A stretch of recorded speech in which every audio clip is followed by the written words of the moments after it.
Hello बच्चों, welcome to biological classes Hindi. पिछले lecture में हमने कोशिका पढ़ा। कोशिका को जीवन की इकाई क्यों कहा जाता है, कोशिका की खोज किस वैज्ञानिक ने की, वह कब किया। उसके बाद हमने कोशिका सिद्धांत पढ़ा। उसके बाद हमने कोशिका कितने प्रकार की होती है इसके बारे में जाना। प्रोकैरियोटिक कोशिकाएं क्या होती हैं, यूकैरियोटिक कोशिकाएं क्या होती हैं, इसके बारे में पढ़ा हमने। उसके बाद हमने यूकैरियोटिक कोशिकाएं कितने प्रकार की होती हैं उसके बारे में पढ़ा। आज के इस लेक्चर में हम प्रोकैरियोटिक व यूकैरियोटिक कोशिकाओं के बीच अंतर देखेंगे। तो चलिए शुरू करते हैं। सबसे पहले अंतर हम देखते हैं। प्रोकैरियोटिक कोशिकाओं में वास्तविक केंद्रक अनुपस्थित होता है। वास्तविक केंद्रक अनुपस्थित होता है। वास्तविक केंद्रक क्या होता है? ऐसा केंद्रक जो केंद्रक कला द्वारा घिरा रहता है, वास्तविक केंद्रक कहलाता है। इस प्रकार के केंद्रक सिर्फ और सिर्फ विकसित कोशिकाओं या कह सकते हैं यूकैरियोटिक कोशिकाओं में ही पाए जाते हैं। तो सबसे पहला अंतर हमारा हो गया, इसमें वास्तविक केंद्रक अनुपस्थित होता है जबकि यूकैरियोटिक कोशिकाओं में उपस्थित होता है। दूसरा हम देखते हैं, प्रोकैरियोटिक कोशिकाओं में डीएनए, आरएनए व प्रोटीन कोशिका द्रव में फैले होते हैं। डीएनए आरएनए क्या है? डीएनए आरएनए एक आनुवंशिकी पदार्थ है। ये प्रोकैरियोटिक कोशिकाओं के कोशिका द्रव में फैले रहते हैं। क्यों फैले रहते हैं? ये तीनों पदार्थ डीएनए, आरएनए व प्रोटीन केंद्रक में पाए जाते हैं। चूँकि प्रोकैरियोटिक कोशिकाओं के केंद्रक कला से बंधे नहीं रहते हैं, इसलिए केंद्रक में पाए जाने वाले पदार्थ केंद्रक द्रव में फैले रहते हैं। वहीं यूकैरियोटिक कोशिकाओं में डीएनए, आरएनए व प्रोटीन केंद्रक के अंदर पाए जाते हैं। केंद्रक के अंदर इसलिए पाए जाते हैं क्योंकि इसमें सुव्यवस्थित केंद्रक होता है जो केंद्रक कला द्वारा घिरा रहता है। तो इसके अंदर पाए जाने वाले सभी पदार्थ केंद्रक के अंदर ही रहते हैं। तीसरा अंतर हम देखते हैं, प्रोकैरियोटिक कोशिकाओं में गाल्जी काय, माइटोकॉन्ड्रिया। माइटोकॉन्ड्रिया को क्या कहते हैं? Powerhouse of cell. क्या कहते हैं? Powerhouse of cell. Mitochondria को पावर हाउस ऑफ सेल कहते हैं क्योंकि ये सेल को ऊर्जा प्रदान करता है एटीपी के रूप में।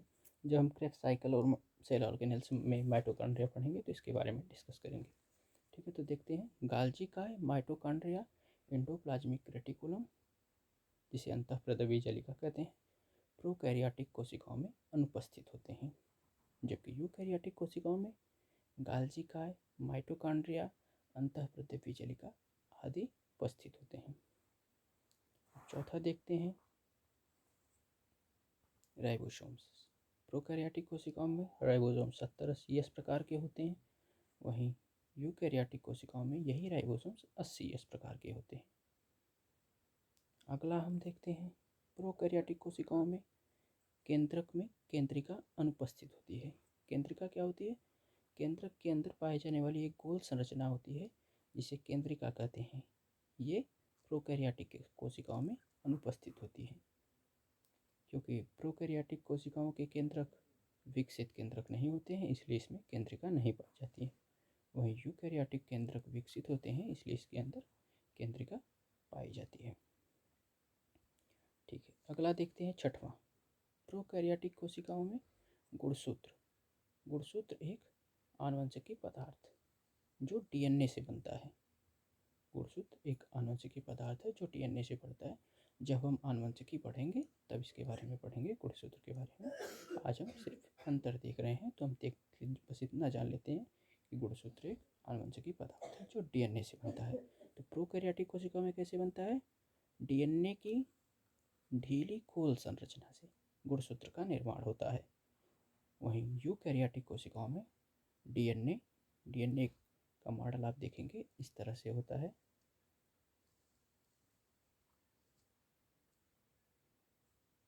इस तरह से डीएनए का मॉडल होता है। इसे भी हम जब वाट-सेंट्रिक मॉडल डीएनए का पढ़ेंगे तो इसमें डीएनए का द्विकुंडल निर्माण पढ़ेंगे। ये डीएनए जो है हिस्टोन प्रोटीन द्वारा बंधा रहता है।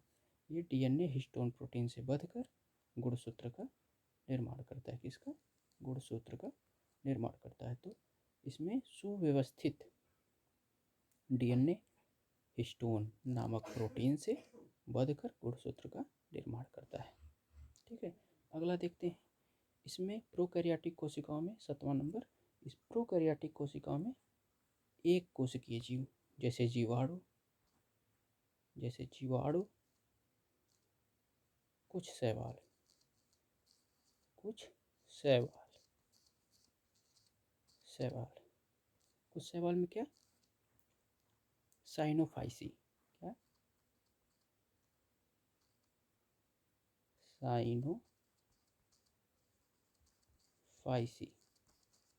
साइनोफाइसी वर्ग की शैवाल, जिसे नील हरित शैवाल कहते हैं, वह पाई जाती हैं। ये प्रोकैरियोटिक होती हैं।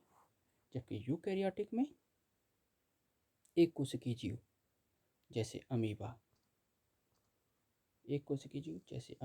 व बहुकोशिकीय जीव मनुष्य, दोनों होते हैं। एक कोशिकीय जीव अमीबा की संरचना जब हम प्रोटोजोआ पढ़ेंगे तो अमीबा की संरचना पढ़ेंगे। ठीक है, अमीबा की संरचना इस प्रकार से होती है। ये यूकैरियोटिक होता है, लेकिन लेकिन क्या होता है? एक कोशिकीय होता है। ठीक है, और हम मनुष्य जानते ही हैं बहुकोशिकीय प्राणी है। अब हम 8वां देखते हैं। प्रोकैरियोटिक कोशिकाओं में कोशिका द्रव्य गति अनुपस्थित होती है, जबकि यूकैरियोटिक कोशिकाओं में कोशिका द्रव्य गति उपस्थित होती है। अब हम कोशिका के आकार व आमाप के बारे में जान लेते हैं। तो हम जानते हैं कि कोशिकाएं विभिन्न आकार व आमाप की होती हैं। ऐसा इसलिए होता है क्योंकि कोशिकाओं के विभिन्न कार्य होते हैं। रक्त कोशिकाएं गोल होती हैं, जबकि पेशी कोशिकाएं लंबी होती हैं। ऐसे विभिन्न प्रकार की कोशिकाएं होती हैं, जैसे गोल, लंबी, बेलनाकार, शाखान्वित। जैसे तंत्रिका कोशिका के बारे में हम जानते हैं, ये शाखान्वित होती हैं। वो इसी तरह ये विभिन्न आमाप की भी होती हैं। तो सबसे छोटी कोशिका के बारे में हम देखते हैं तो माइकोप्लाज्मा की कोशिका सबसे छोटी कोशिका है, जिसकी साइज 0.1 माइक्रोन होता है। वहीं सबसे बड़ी कोशिका की बात करें तो शुतुरमुर्ग का अंडा सबसे बड़ा कोशिका 15 सेंटीमीटर होता है, जिसका आमाप 15 सेंटीमीटर होता है। आगे आज इस लेक्चर में हम जंतु कोशिका के बारे में देखेंगे। तो जंतु कोशिका के बारे में क्या देखेंगे? जंतु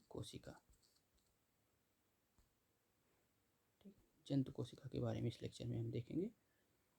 तो सबसे पहले हम इसमें देखेंगे, इसमें कोशिका भित्ति की जगह क्या होता है? कोशिका कला। इसकी जगह कोशिका कला, सेल मेम्ब्रेन होता है।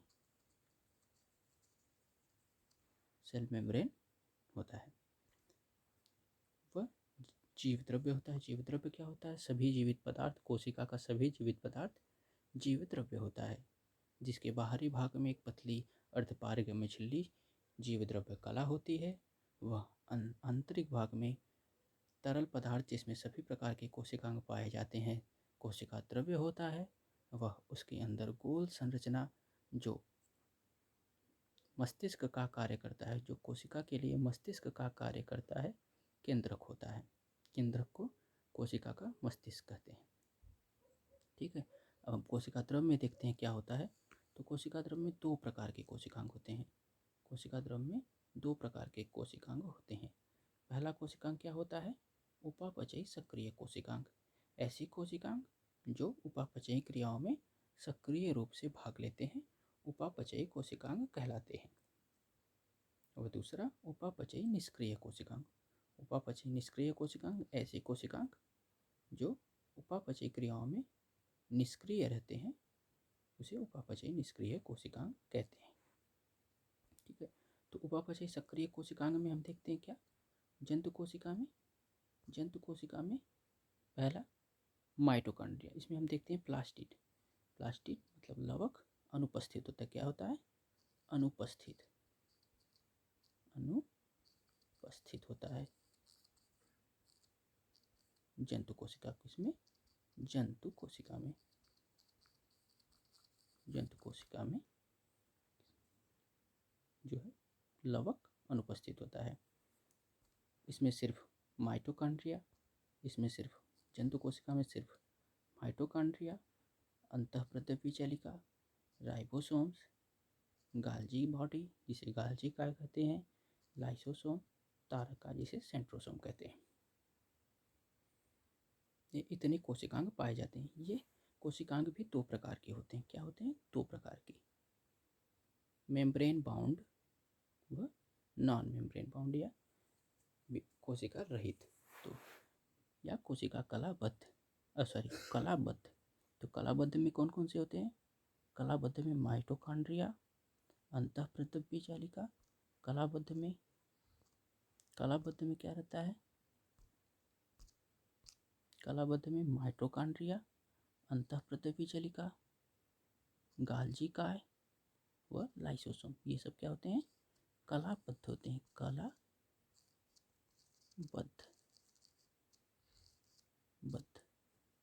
मेम्ब्रेन बाउंड जिसे कहते हैं मेम्ब्रेन बाउंड सेल ऑर्गेनल्स, ठीक है, कलाबद्ध कोशिकांग, हिंदी में कलाबद्ध कोशिकांग,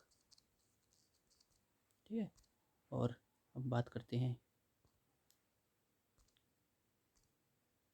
कला रहित। तो कला रहित में क्या, सेंट्रोसोम व राइबोसोम्स। सेंट्रोसोम्स जो है सेंट्रियोल से मिलकर बनता है। सेंट्रियोल से छोटी छोटी संरचनाएं होती हैं जो सेंट्रोसोम का निर्माण करती हैं। इसके बारे में आगे जब कोशिकांग पढ़ेंगे तब पढ़ेंगे। अब हम देखते हैं उपापचयी निष्क्रिय कोशिकांग में। उपापचयी निष्क्रिय कोशिकांग में क्या होता है, उपापचयी निष्क्रिय कोशिकांग में संचित खाद्य पदार्थ होता है, स्रावी पदार्थ होता है, उत्सर्जी पदार्थ होता है। ये सभी कोशिका द्रव्य में पाए जाते हैं। अगला हम देखते हैं केंद्रक। अब हम केंद्रक में आते हैं। तो केंद्रक में क्या पाया जाता है, हम जानते हैं। सबसे पहले हमने बताया था पिछले लेक्चर में कि यूकेरियोटिक कोशिकाएं जो है कोशिकाओं में केंद्रक वास्तविक होता है। तो वास्तविक केंद्रक की क्या पहचान है, इसमें केंद्रक कला पाई जाती है। वास्तविक केंद्रक की पहचान क्या है, इसमें केंद्रक कला पाई जाती है। केंद्रक कला के भीतर केंद्रक द्रव्य होता है। केंद्रक द्रव्य के अंदर क्रोमेटिन जाल क्या करता है, किससे बनता है, डीएनए तथा आरएनए से क्रोमेटिन जाल बनता है। डीएनए तथा आरएनए से क्रोमेटिन जाल बनता है। नोट कर लीजिए, डीएनए आरएनए से क्रोमेटिन जाल बनता है। और ये क्रोमेटिन जाल ये डीएनए आरएनए गुणसूत्र का निर्माण करते हैं। और दूसरा देखें हम क्या, दूसरा केंद्रिका हम देखते हैं। क्रोमेटिन जाल के अलावा केंद्रिका हमने बताया था अभी पिछले लेक्चर में जो है इस ऊपर वाली वीडियो में कि वास्तविक केंद्रक में केंद्रिका उपस्थित होती है। ठीक है, आगे हम स्ट्रक्चर देख लेते हैं एनिमल सेल की स्ट्रक्चर देख लेते हैं। जंतु कोशिका का संरचना देख लेते हैं। तो हम देखते हैं सबसे पहले सेल मेम्ब्रेन से। क्या, सेल मेम्ब्रेन कोशिका की सबसे बाहरी संरचना सेल मेम्ब्रेन या कोशिका कला कहलाती है। यह जंतु कोशिकाओं में पाई जाती है, वनस्पति कोशिकाओं में भी पाई जाती है, लेकिन इसके बाहर वनस्पति कोशिकाओं में कोशिका भित्ति जिसे सेल वॉल कहते हैं वो भी पाई जाती है। उसके बाद हम देखते हैं स्मूथ एंडोप्लाज्मिक रेटिकुलम। जब हम कोशिकांग पढ़ेंगे, एंडोप्लाज्मिक रेटिकुलम पढ़ेंगे जिसे अंतःप्रद्रव्य जालिका कहते हैं, तो हम देखेंगे वो दो प्रकार की होती हैं। पहले स्मूथ जिसे चिकनी अंतःप्रद्रव्य जालिका कहते हैं। इसमें इसका क्या लक्षण होता है, इसकी सतह पर, इस अंतःप्रद्रव्य जालिका की सतह पर राइबोसोम्स अनुपस्थित होने के कारण यह चिकनी दिखाई देती है, इसलिए इसे स्मूथ एंडोप्लाज्मिक रेटिकुलम या चिकनी अंतःप्रदव्य जलिका कहते हैं। ये दूसरा प्रकार क्या होता है, रफ एंडोप्लाज्मिक रेटिकुलम। दूसरा प्रकार यहाँ पे है रफ एंडोप्लाज्मिक रेटिकुलम। हम देखते हैं इस एंडोप्लाज्मिक रेटिकुलम की सतह पर डॉट डॉट डॉट डॉट जैसी संरचना हमें दिखाई दे रही है, ये राइबोसोम्स होता है। तो ऐसी अंतःप्रदव्य जलिका जिसके सतह पर राइबोसोम्स उपस्थित होते हैं उसे खुरदुरी या रफ एंडोप्लाज्मिक रेटिकुलम कहते हैं।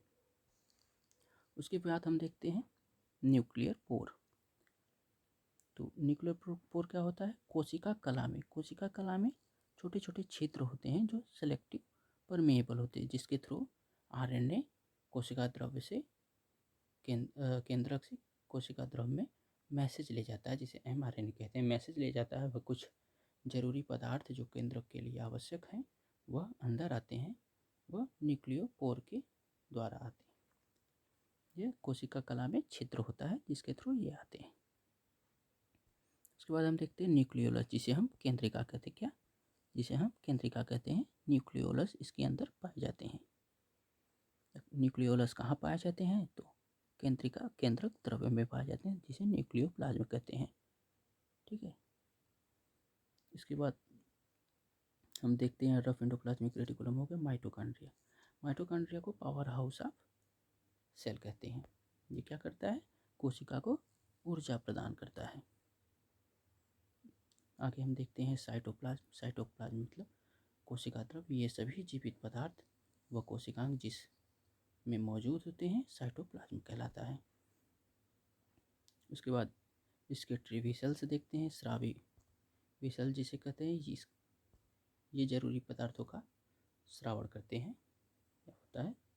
उसके बाद हम देखते हैं गाल्जी बॉडी। ये अलग अलग, जब हम कोशिकांग पढ़ेंगे तो पढ़ेंगे, इसका अलग अलग कार्य होता है। ये जरूरी चीज़ों का श्रावण करता है जो कोशिका के लिए उपयोगी होते हैं। उसके बाद हम पैराक्सीसोम देखते हैं।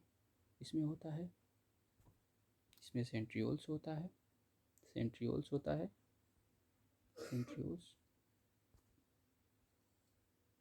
जो ये सेंट्रियोल्स है जो सेंट्रोसोम का निर्माण करता है।